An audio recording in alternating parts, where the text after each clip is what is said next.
கருணை கடலாம் காதர் வலியின் காரண சரிதம் கேளுங்கள். கருணை கடலாம் காதர் வலியின் காரண சரிதம் கேளுங்கள்.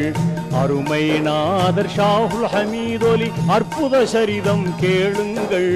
அற்புத சரிதம் கேளுங்கள். கருணை கடலாம் காதர் வலியின் காரண சரிதம் கேளுங்கள்.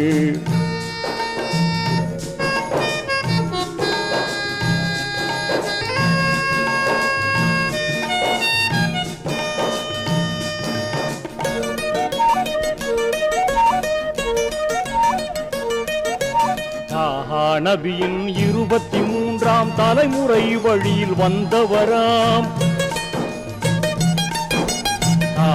நபியின் 23ஆம் தலைமுறை வழியில் வந்த